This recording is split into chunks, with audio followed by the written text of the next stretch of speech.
The first season of From leaves us with several questions, and in this video I want to share some of mine, even though I don't think that they're all going to get answers. The first question I have is probably one of the most obvious questions in the show. Where is this place? The town, the monsters, the lighthouse, all these people, all these vehicles. They all came from different places, some from the East Coast, some from the West. They all see the tree and the crows, so the big question that we might not ever get the answer to for sure is where is this place? Because how can you get home if you don't know where you are? Why these people? There are so many people here, and more show up all the time. They show up from all over the country, different cities, different roads, but they all arrive in the same place. What do they have in common with each other besides this place? What's the link? Is it violence or some past sin that they've committed? If it is a punishment kind of thing, why aren't there more people here? This is something that I would like to know the answer to anyway. How about you? And here's one that's got a lot of talk is what are the monsters? The monsters in From are some of the most terrifying things of any story that I have ever seen. When I first saw the granny monster, I thought they were going to be vampires. But when I saw the aftermath of the attack, that changed my mind. I'm not really sure what they are.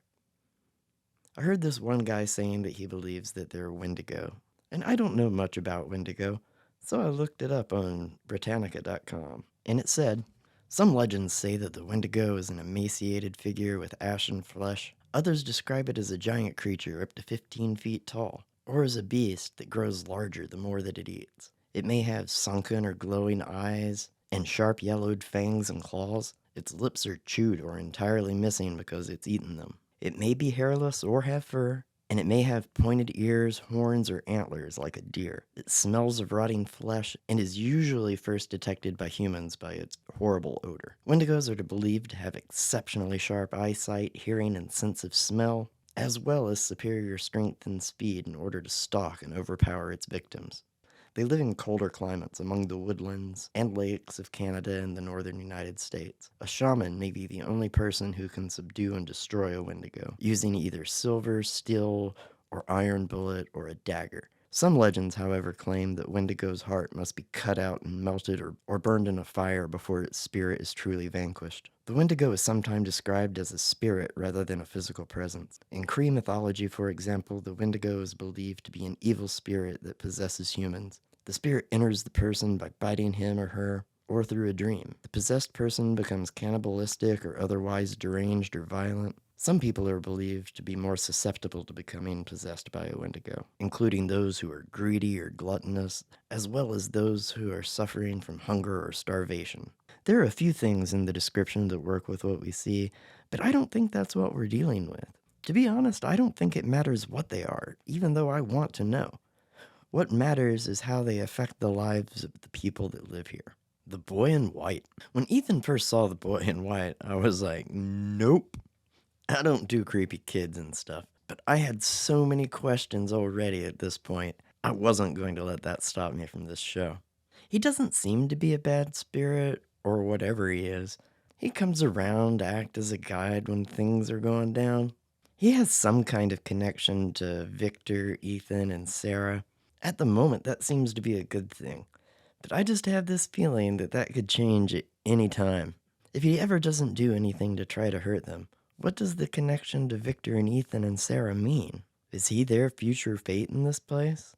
The symbols Jade sees. In most shows, it's the little kid that's the annoying character. In From, it's Jade. At least at the start. They hit you with his over-the-top denial just so hard. After his first night surviving the wreck and arriving in town, as things started to come back to reality for him, he started to see things.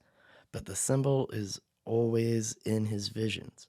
He becomes obsessed with it and starts drawing it all the time. Tien Chen gives him an old journal that has the symbol all over it, and a picture of a guy and a young Victor stuck in between two pages. This symbol is obviously bad news because there's always blood or always something creepy going on when it's involved.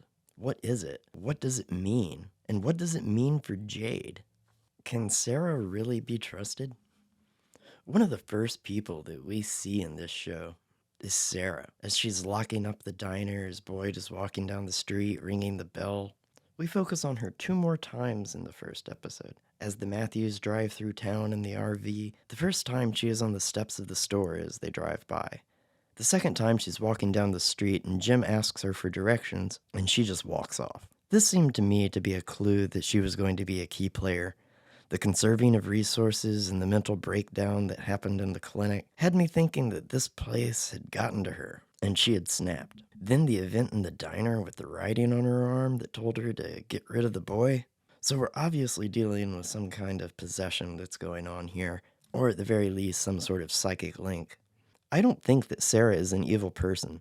She sincerely seems like she wants to atone for her actions. Even though she's helping now, I don't know if this link that she has is just talking to her or if it could actually take control. Okay, the next one is a big one because it's kind of how the show ends, and that's who is on the radio. One of the things that happened this season was Jim and Jade working on the radio to get it working. It wound up being a big deal that required a lot of help from the whole town to pull it off and get it to work. A voice on the radio tells Jim that Tabitha shouldn't be digging in the basement. He runs after Tabitha and the house collapses. Who was on the radio? How did he know? Are they being watched? Is it the monsters or is it something else? And the last question is, where is Boyd? Boyd took Sarah into the woods looking for answers outside of town, and on the way they find the bottle tree. At night, while they camp, they are attacked by something that carries them off. There are all these spider webs, and Abby is webbed up in the middle of it. Boyd gets bit by all these spiders. They find a lighthouse. The boy in white tells Sarah that this place is angry and points her at a faraway tree. They go in, and Boyd comes out in some kind of pit. Where is he? These are some of the questions that I have after the first season of From. I'm really looking forward to seeing season 2 to see if we get some answers to these and to see what happens next in this story. Let me know of any questions that you have in the comments down below, or what you think about mine. If you liked this video, please take a second to hit the like button and subscribe to the channel. It helps the video get out to more people. Thanks for watching, and I'll see you in another video.